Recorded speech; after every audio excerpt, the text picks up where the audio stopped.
오늘 본문 속에 보면 그렇게 이제 여호와의 언약궤를 다윗궁으로 다윗성으로 메어온 이후에 다윗에게 하나님께서 평안을 주셨습니다.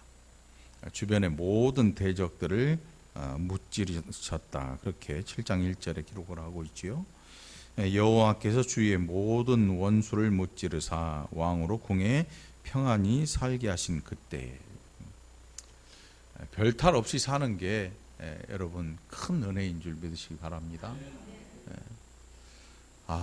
사람들이요, 별탈 없이 사는 거를 재미없어 합니다. 재미없어요.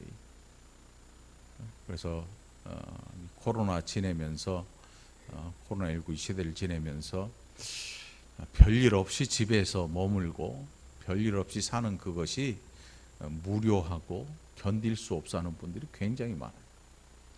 그래서 어떻게 해서든지 나가보고 싶고 모이고 싶고, 그런데 하나님께서 주시는 은혜 가운데 뭐 병이 낫고 돈을 벌고 회사가 막 흥행하고 교회가 어마어마하게 부흥하고, 이런 은혜보다 가장 좋은 은혜는 뭐냐 하면 별일 없는 평안함. 별일 없는 평안함. 누군가 아프지도 않고 누군가 크게 다치지도 않고 그저 감기처럼 걸렸다가 낫고 그 정도의 평안함. 하나님께서 주변에 대적들을 두렵게 하신 일들이 종종 있었습니다. 언제였냐면 이스라엘 백성들이 출애굽한 이후에 광야길을 지나갈 때 주변 나라들에게 두려운 마음을 심어주십니다. 그래서 무기도 변변치 않고 뭐 군사력도 없는 그 민족들, 여러분 그 민족들이 지나갈 때 말 타고 가가지고 한 100명씩 200명 몇천 명 잡아다가 노예로 삼으면 그 엄청난 국력입니다. 엄청나게 돈을 버는 거예요. 나라에 힘이 있으려면 인구가 많아야 돼요. 중국이 큰 소리를 치우는 이유가 다른 거 없어요. 인구가 많고, 요즘 이제 떠오르고 있는 인도라는 나라, 큰 소리 치는 이유 다른 거 없어요. 인구가 많아. 한 5억, 7억, 10억 이렇게 되면요, 큰 소리를 칠만 해요. 그도 그럴 것이 옛날부터 하던 말 있잖아요. 야, 중국에 고무신 한 켤레만 팔아도 12억 켤레 판다. 이런 생각을. 우리는 소비자가 많다. 소비자가 많다. 또 생산자도 많다. 그러니까 큰 소리를 치죠. 세상이 이제 돈 중심으로 돌아가는 세상에서는 그렇게 돼요. 전쟁 중심이었던 때도 똑같아요. 군사력이 강한. 그런데 그런 광야길을 가는 중에도 주변 나라들을 두렵게 만드셔요, 하나님께서. 이상하게 저는 힘도 없는데 이름만 들으면 힘이 빠져. 개 앞에 가면 뭔가 큰 소리를 칠 법도 한데 큰 소리도 안 나오고, 괜히 시키는 대로 하다가 돌아와서 뒤통수만 까는 거지. 구시렁구시렁 대고 앞에서는 말도 못하고. 야곱 때도 그랬어요. 훨씬 더 옛날, 야곱이 고향 땅을 찾아 돌아올 때에 주변 나라 이 고을들이 두려워서 떨었어요. 야, 야곱이라는 인생이 지나가는데 그가 여호와라는 신과 함께한다. 12 아들들이 있는데 아무도 대적할 자가 없다. 두렵고 무서워서 야곱을 대적하지 못하고 그냥 지나가게 통과시키. 오늘 이 본문 속에 보면 다윗 주변에 많은 대적들이 있습니다. 다윗이 전쟁을 잘해서가 아니고 하나님께서 그 대적들을 두렵게 만들어 주십니다. 대적할 생각을 하지 못하도록 하나님께서 그들에게 그런 마음을 심어 두신 것입니다. 그래서 다윗이 많은 전쟁을 치렀지만 이제 더 이상 두려워할 필요가 없이, 경계할 필요가 없이 이제 그 시대에 평안을 누리고 살아가는 것입니다.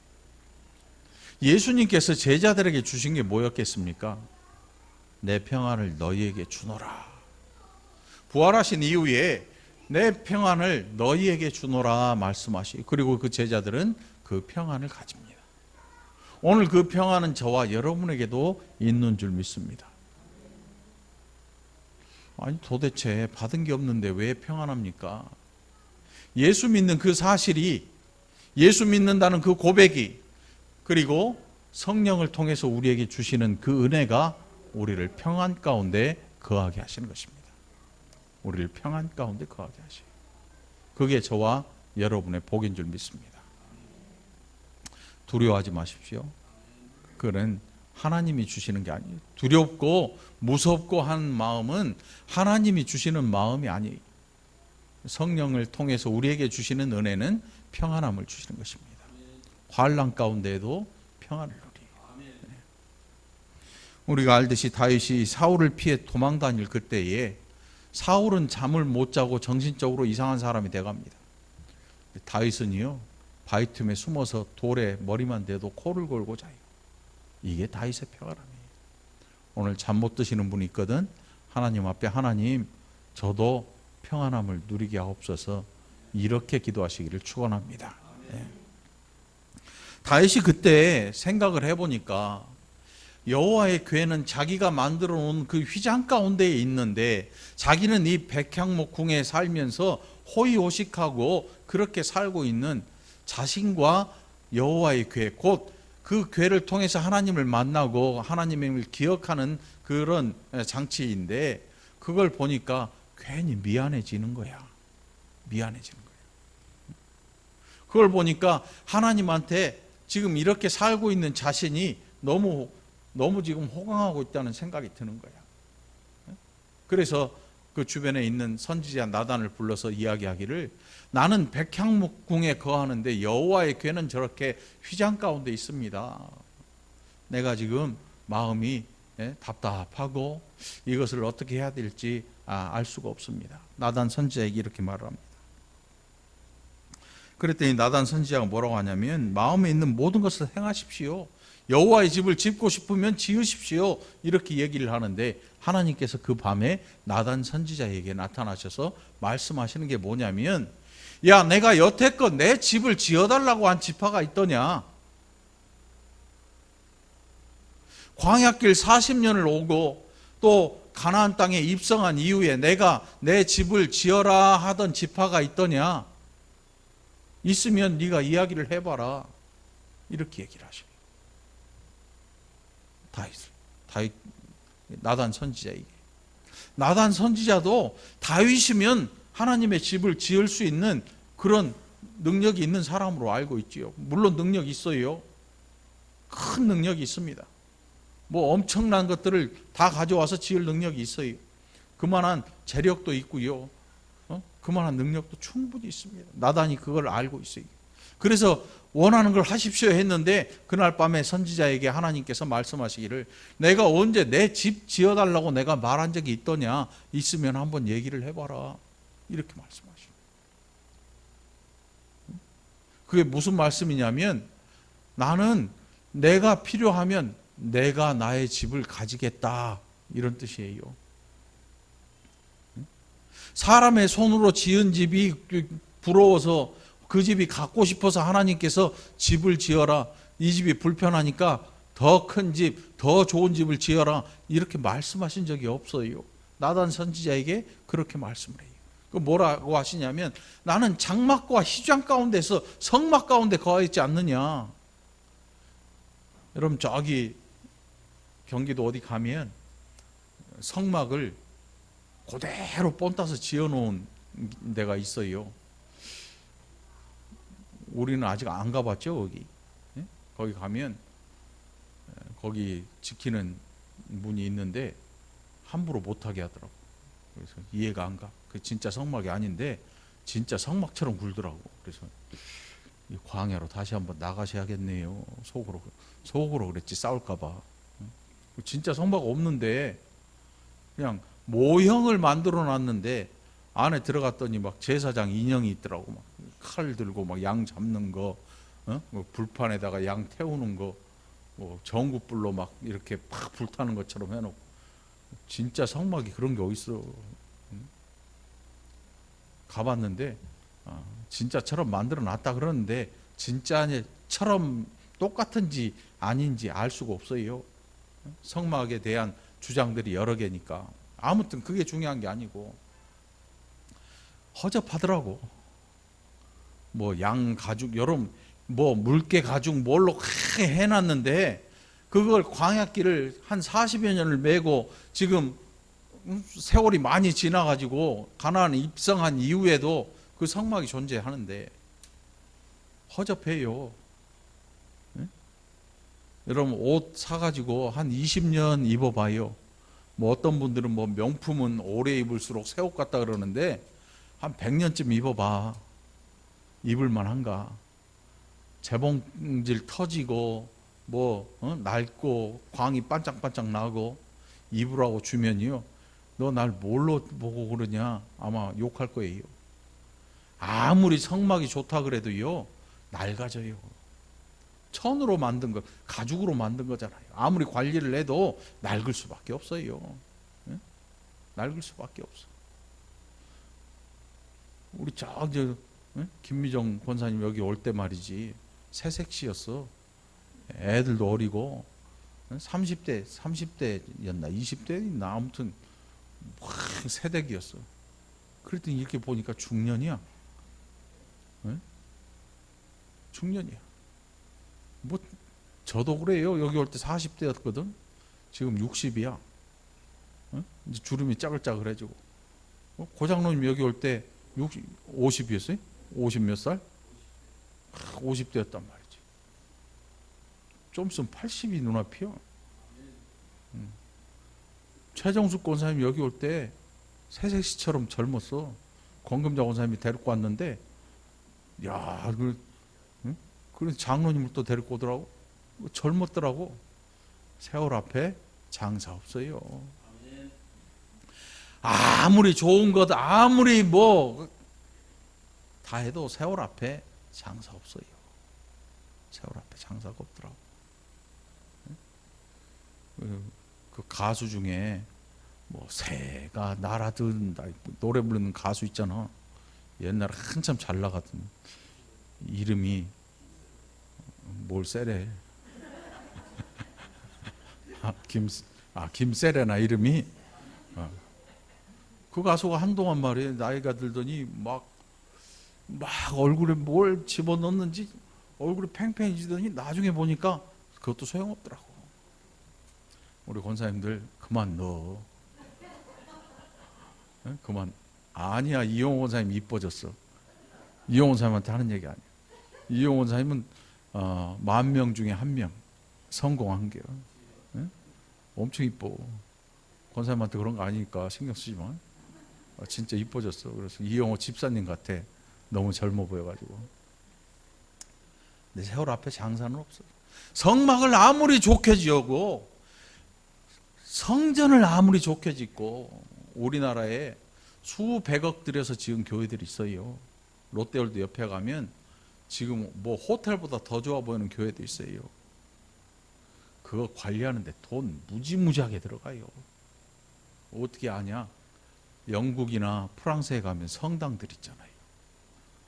뭐 중세 시대 때 거기 뭐 누가 유명한 화가가 막 직접 그린 그림들 막 성화들 그거 관리하는데 관광객들이 안 들어가면 관리를 못해. 페인트를 얼마나 칠했던지 페인트 두께가 거의 1m에 지금. 페인트 두께가 한 번 칠할 때 뭐 0. 몇 미리 늘어난다는데 그게 몇백 년을 칠해오니까 페인트 두께가 이만큼 두꺼워. 나중에 벗겨내면 페인트만 나와. 응? 관리 안 하면 견딜 수가 없어. 낡으면 부시고 또 뜯어내고 또 고치고 복원하고 돈 어마어마 들어가. 우리 교회 인테리어 한 지가 얼마나 됐어요? 한 15년? 그 정도 됐나? 이거는 그래도 오래 가는 거야. 누가 했냐면 내가 같이 했거든. 한식원 집사님, 우리 한권사님 동생 그 집사님이 그때 교회에 나오셨는데 그 집사님하고 제가 같이 공사를 했거든. 집사람하고 페인트 뒤집어 쓰고 했는데 엄청 오래 가는 거야. 그래도 세월 앞에 장사 없어. 하나님께서 나단 선지자에게 야 내가 언제 집 져달라 그랬냐. 네가 집을 짓지 않아도 너희가 내 집을 지으려고 안 해도 나는 다윗을 통해서 내 백성들에게 은혜를 줄 거야. 여러분, 이 오늘 본문 말씀을 잘 읽어보면요, 우리가 생각하는 하나님의 집하고 하나님이 생각하는 하나님의 집하고 어마어마하게 차이가 있다는 사실을 여러분 발견해야 돼요. 우리가 예배하는 이 교회 좋잖아요. 그런데 이보다 100배, 1000배, 10,000배 좋은 교회들도 많아요. 어느 교회 갔더니 화장실이 우리 교회보다 좋더라고.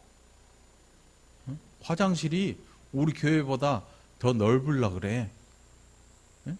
그러니까 하나님께서 뭐라고 말씀하시는가 하면, 너희 손으로 지은 집이 나의 마음에 흡족할 수 있겠냐?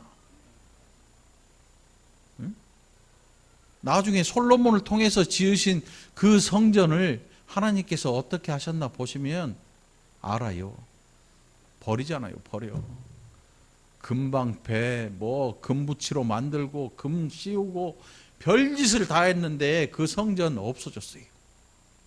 만일 그 성전이 하나님이 너무나 좋고 그랬으면 아무도 대적 못하게 다 지키고 보호하셨을 텐데 다 망가지고 다 뜯어가고 이방 군대가 쳐들어와서 다 뺏어가고 어디로 갔는지 찾을 길도 없어요. 전설로 남아서 영화로 만들어. 솔로몬의 황금, 솔로몬의 보물 그래가지고 인디아나 존스 찾아다니고 그러더라고. 이야기로 전락해버린 사건. 다윗에게 하나님께서 원하시는 건 뭐냐면 순종함과 믿음이야. 순종함과 믿음. 그래서 다윗에게, 나단 선지자를 통해서 다윗에게 하신 말씀이, 이 나라를 이제 다시는 누가 들어와서 옮기지 못하고 터를 옮기지 못하도록 내가 지켜 보호할 텐데, 그리고 메시아를 말씀하셔요. 이 나라를 통해서 하나님께서 이루실 진정한 나라가 어떤 나라인가? 너희 손으로 지은 그 나라가 아니고 하늘에 지으신 하나님 나라를 말씀하고, 오늘 그 내용이 11절에 나와요. 전에 내가 사사에게 명령하여 내 백성 이스라엘을 다스리던 때와 같이 아니하게 하고 너를 모든 원수에게서 벗어나 편히 쉬게 하리라. 여호와가 또 내게 이르노니 여호와가 너를 위하여 집을 짓고, 너를 위하여 집을 짓고. 하나님의 집이야, 하나님의 집. 물론 다윗의 다음 왕인 솔로몬이 왕궁을 건설합니다. 왕궁 건설하고 또 성전도 건설하지요. 근데 그런 손으로, 사람의 손으로 지은 성전이 아니라 하나님이 지은 진짜 집을 말씀하고 있는 거예요. 근데 이 진짜 집은요, 아주 오래전에 아브라함이 사모한 집이에요. 아브라함이 이 땅에 머물면서 기둥박은 집을 짓지 않았어요. 그 이유는 돈이 없어가 아니고 양을 먹여야 되니까 돌아다녀야 돼서 안 지은 게 아니고 하늘에 지으실 집을 사모하고 바랐기 때문에 짓지 않았다. 그게 히브리서에서 아브라함의 믿음을 설명하면서 한 이야기야. 그러면 오늘 우리는 도대체 어떤 집을 바라고 살아야 할까? 어디는 교회도 멋지게 짓고 인테리어도 기가 막히고 그러는데, 도대체 우리는 그러면 어떻게 뭘 짓고 살아야 될 것이냐? 뭘 짓고 살아야 될 것이냐? 그래서 우리에게 중요한 게 어디를 보면 나오냐면 사도행전을 봐야 돼. 사도행전.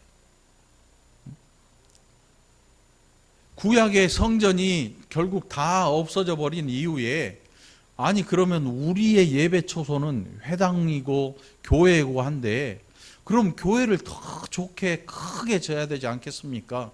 하는 생각을 가지고 있다면 아닙니다. 우리는 사도행전을 살펴봐야 돼요. 사도행전에 뭐가 나오냐면 오순절 성령 강림이, 성령 강림. 하나님의 신. 하나님의 신이 어디에 임하셨냐면 성전에 임하셨어요. 나중에 학개가 지은 성전 보면 수룹바벨 성전이라고 하는 포로기 이후의 성전에 여호와의 신이 임하실 때 거기 막 구름이 빽빽하니까 사람들이 두려워서 들어가지도 못하던, 성전에 임하시던 그 하나님의 신이 사도행전에 보니까 어디에 임하셨냐 하면 성도들의 심령에 임하시더라. 성도들의 심령에. 저의 심령뿐만 아니고 목사인 저의 심령뿐만 아니고 저 어린아이인 예준이의 심령에도 하나님의 성령이 임하셨습니다. 여러분, 이 성전이 목사인 사람의 마음이 중요합니까? 예준이의 마음이 중요합니까? 고장님 정답입니다. 다 중요하다. 이 교회 안에 있는 어떤 생명이라도 중요치 아니한 생명이 없다는 뜻이에요. 하나님의 거룩하신 성령이 우리 가운데 임하셨어요. 우리의 심령에 임하셨어요. 고정되어 있던 성전이 이제는 걸어다니는 성전으로 바뀐 거예요. 그게 사도행전이에요. 막 전도 이야기가 아니고 하나님의 성령을 받은 하나님의 전들이 어떻게 그 일을 행했는가, 어떻게 하나님의 전을 가지고 하나님의 전을 부흥시켰는가에 대한 이야기가 사도행전이에요. 사도행전. 어떤 분들은 그거를 전도라는 차원에서 이해를 해서 교회 부흥하는 이야기로 발전시키는데, 제가 생각할 때 사도행전은 그런 이야기가 아니고 하나님의 집이 어떻게 번성하는가를 보여준 거예요. 하나님의 집이. 사람의 숫자 이야기가 아니고 하나님의 집에 대한 이야기가. 하나님의 집이 부흥하는 사건은 뭐냐면 집 주인이신 하나님이 그 식솔들을 어떻게 받아들이시는가에 대한 이야기예요. 그 식솔들을 어떻게 받아들이고 있는가. 그래서 교회관을 바꿔야 돼요, 여러분. 어떤 분들은 막 강대상을 붙잡고 기도한 이야기를 해요. 강대상이 거룩하냐? 제가 늘 얘기하잖아요. 강대상은 MDF다. 강대상 MDF야. 여기 구멍 뚫어놨더니 마이크 줄 빼려고 구멍을 뚫었어요. 성전에 있는 기구에다가 어떻게 구멍을 뚫어요? 말도 안 되잖아요. 여기에 있는 것 중에 가장 중요한 거 뭐 같아요? 뭐 같아요? 예? 나라고 안 해주고 여러분 자신이라고 그런 거야 지금? 잘 얘기한 거야. 그래서 이 공동체, 우리라는 이 거룩한 공동체가 중요한 것이지 이 건물이라고 하는 것은 아무것도 아닌 거야. 굳이 이야기해보라면 이 교회가 왜 중요한가 하면 예배 처소로서의 중요성이지. 절에 가서 예배 드릴 수는 없잖아. 교회에 모일 자리가 없다고 목사가 서한테 가가지고 우리 한 주만 여기 쓰면 안 될까요? 이럴 수는 없잖아. 옛날에 제가 청년 때 어느 교회에 있을 때 거기 인천일 거예요 아마. 교회에서 야외 예배를 갔는데 고기를 구워 먹었어. 그랬더니 스가 쫓아왔더라고. 아무리 그래도 그렇지 고기를 구워 먹냐고. 아니 우리 고기 먹는 사람들인데요. 여기 보라고 절 아니냐고. 아뿔싸 절에 가서 고기를 구워 먹은 거야. 잘못한 거지. 교회 마당이면 좀 나을 텐데 절에서 스가 고기 냄새를 맡고 쫓아내들었더라고. 나는 고기를 달라는 건 줄 알았는데 고기를 여기서 구워 먹으면 어떡하냐고 그러더라고. 잘못했지 뭐. 응?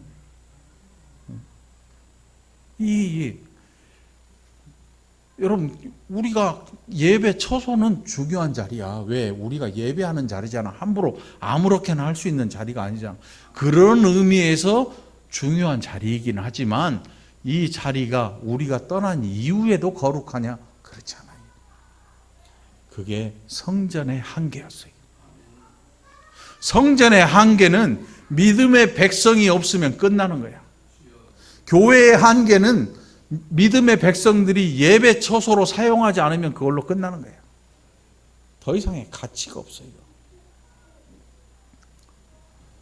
수백, 수천억을 투자할 만큼 과연 그것이 중요한가? 어떤 분들은 그것이 거룩하다고 생각을 해요. 물론 이제 요즘은 그런 분들 없지만 옛날에 부흥 강사분들 하는 얘기를 들어봐요. 앞자리는 뭔 자리? 뒷자리는 뭔 자리? 똥자리. 보니까 뒷자리는 화장실 가기 좋은 자리예요. 똥자리 같아. 앞자리, 금자리 뭐 그런 자리가 어디 있어? 금자. 금자가 앉은 자리 금자리야? 아니잖아. 방금 전에 권사님 바로 위층에 동자 있어. 은자. 은자가 살아. 뭐 은자리냐고. 아니잖아. 여러분이 앉은 자리가 거룩한 자리야. 왜냐하면 여러분의 심령에 하나님의 성령이 거하고 계시잖아요. 이거 잊으면 안 돼요. 내가 거룩하고 내가 좋아, 내가 중요하면 함께 성령이 임하신 그 어느 누구라도 소중하고 중요해요. 하나님이 귀하게 여기셔요. 하나님이 귀하게 여기셔요. 오늘 다윗에게 하나님께서 그 말씀하시는 거예요. 10절에 보니까 내 집과 내 나라가 내 앞에서 영원히 보존되고 내 왕위가 영원히 견고하리라 하셨다 하라. 이 무슨 뜻이냐면 다윗을 통한 메시아 계획을 말씀하시는 거예요. 다윗 왕가 나중에 멸망해요. 다 끝나잖아요. 그런데 다윗 왕과 다윗의 씨를 통하여서 메시아가 등장하잖아요. 영원한 나라의 왕, 진정한 왕. 그래서 예수 그리스도를 왕 중의 왕, king of king이라고 그래요. lord of lord. 이게 진정한 왕이, 영원한 그 견고한 왕위를 하나님께서 만들어내셨는데 그 견고한 왕위의 왕이신 예수 그리스도께서 보내주신 성령을 우리가 받았어요. 여러분, 예수를 주라고 고백하는 모든 사람들은 성령을 힘입어 고백할 수 있는 것입니다. 나는 성령 안 받은 것 같은데 언제 받았지? 고민하지 마세요. 그리고 고백하십시오. 예수님은 나의 주님이십니다. 나의 구세주이십니다. 우리가 이 고백을 할 수 있는 것은 성령이 우리 심령에 임하셨을 때만 가능한 일인 거예요. 아무나 고백하지 못해요. 너희가 믿을 때 성령을 받았느냐? 받았어요. 어떤 사람들은 성령을 받으면 뭔가 훅가닥 뒤집어지고 뭔가 이상한 말이 막 터져 나오고 이렇게 해야 성령을 받았다고 하는데 성령은 단 한 번 우리가 받는 거예요. 예수 믿을 때, 예수를 나의 구세주로 고백할 때 그때 임하신 성령, 그 성령께서 나를 인도하셔요. 나를 인도해 가십니다. 어떤 분들은 성령이 계속 임하신다 그래요. 그래서 막 방언할 때 막 하고 또 성령이 내가 신앙생활 잘못하면 나를 떠나셨다가 나중에 하면 다시 오셔가지고 다시 방언하고 뭔가 이적이 일어나고 이런 이야기를 하는데 시대마다 성령의 역사가 달라요. 아주 유효하게 아주 시기적절하게 성령께서 역사하시는 거예요. 초대교회의 성령의 역사가 지금 이 시대에는 그렇게 일어나질 않잖아요. 그 시대에 걸맞게 역사하시는 거예요. 그렇다고 해서 성령이 떠나신 게 아니고 저와 여러분의 마음에 하나님의 영이 임하셨어요. 그리고 우리는 이제 걸어다니는 성전이 된 거예요. 다윗이 그렇게 사모했던 성전, 다윗이 그렇게 짓고 싶어서 재료를 다 모아서 그 아들 솔로몬이 어마어마하게 화려하게 지었던 성전, 근데 그건 다 없이 하고 하나님께서 이제는 한 사람 한 사람의 심령에 임하셔서 모두 다 움직이는 성전으로서의 역할을 하게 하신다는 거예요. 그게 저와 여러분이고 믿음의 선배들이고 나중에 우리의 자녀들에게도 하나님께서 그 고백을 통해서 성령이 임하시는 거죠. 성령이 임하셔서 그 고백을 하나님이 받아내시는 거예요. 전도한다고 하는 건 사람이 교회에 나와서 등록하는 게 아니고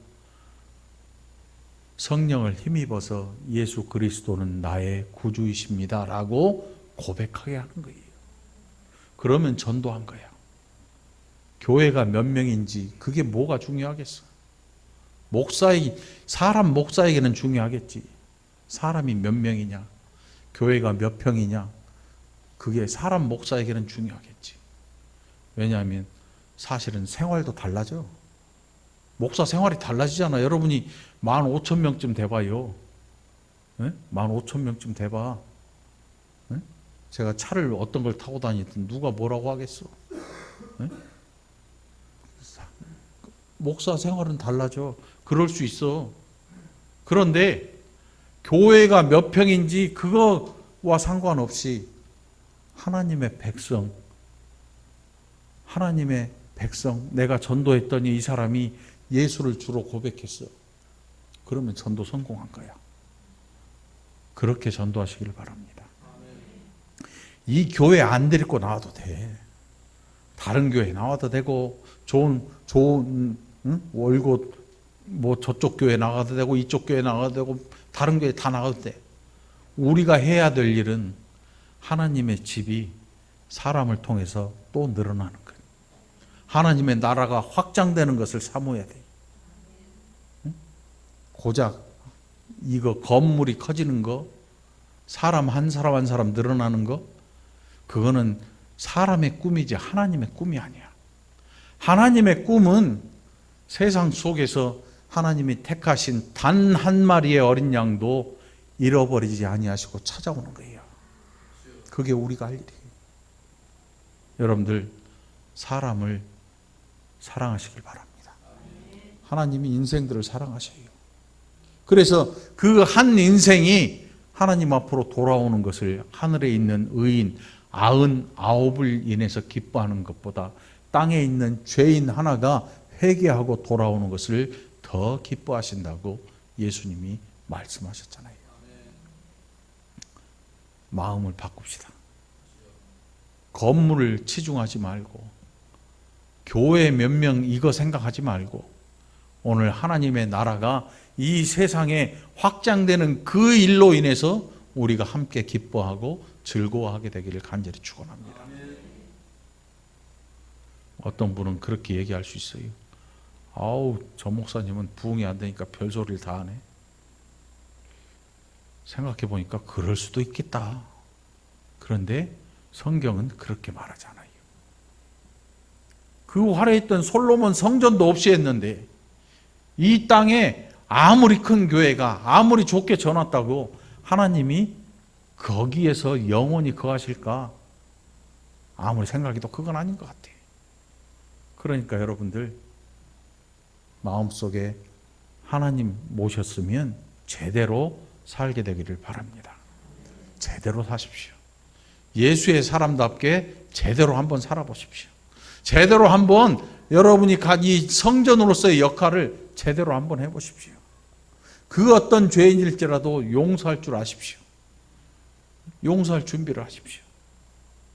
용서해 주시기 바랍니다. 그 어떤 죄를 지었을지라도 누군가에게 여러분의 죄를 고백하고 용서를 구할 수 있기를 바랍니다. 맺힌 것, 하늘에 있는 것 풀면 풀리고 땅에 묶은 거 네가 풀면 풀릴 거야. 하나님이 우리에게 주신 권세가 어마어마합니다, 여러분. 요한복음 3장에 보면 하나님의 자녀가 되는 권세를 주셨어요. 누구에게? 목사에게 주신 게 아니고 여러분에게 주신 겁니다. 여러분 권세 있습니까? 권세 있어요? 정말 있습니까? 한번 꺼내보세요. 한번 꺼내보세요. 아니, 지금 말고 힘들고 어려운 사람에게 여러분 기도해 주세요. 예수 그리스도의 권세로 여러분 기도해 주세요. 두려움 없이 기도해 주세요. 두려움 없이 기도하세요. 다윗이 사모한 하나님의 집. 이제 우리가 사모해야 할 것은 눈에 보이는 건물이 아니라 눈에 보이지 않지만 우리 안에 거하는 성령께서 나를 이겨내시고 나를 이겨버리시고 나를 인도하시고 나는 순종하는 일. 나는 순종하는 거예요. 하나님 말씀에 순종한다고 하는 건 뭐냐면 내 경험을 떨쳐버리고 내 사고 다 포기하고 내 계획 다 내려놓고 하나님의 뜻을 따르겠습니다라고 선포하는 거예요. 그거는 무능한 일이 아니에요. 무능한 일이 아니에요. 응? 어떤 분들은 어긋난 길로 막 가면서 뭐라고 하냐면 내가 이렇게 살아도 하나님이 나를 나중에 좋은 길로 인도하실 거야. 그렇게 얘기를 하는데 그거는 성령의 삶이 아니에요. 성령의 인도하는 삶이 아니고 지 마음대로 사는 거지. 성령이 이끄시는 삶은 뭐냐면 죄의 길을 가다가도 대적해서 돌아오는 거예요. 이게 하나님의 백성들의 삶이에요. 그렇게 하지 않고 계속 악한 길을 계속 가는 것은 성령을 거부하는 거죠. 그거는 아무런 소망이 없어요. 정말 우리가 하나님 이 길이 아닙니다 라고 이 길이 아니다라고 하나님 우리에게 말씀하실 때 그 길에서 과감하게 돌아서는 거죠. 죄의 길임을 알고 과감하게 돌아서는 거예요. 그리고 그것과 싸우는 거죠. 그게 우리에게 주신 거룩함이거든요.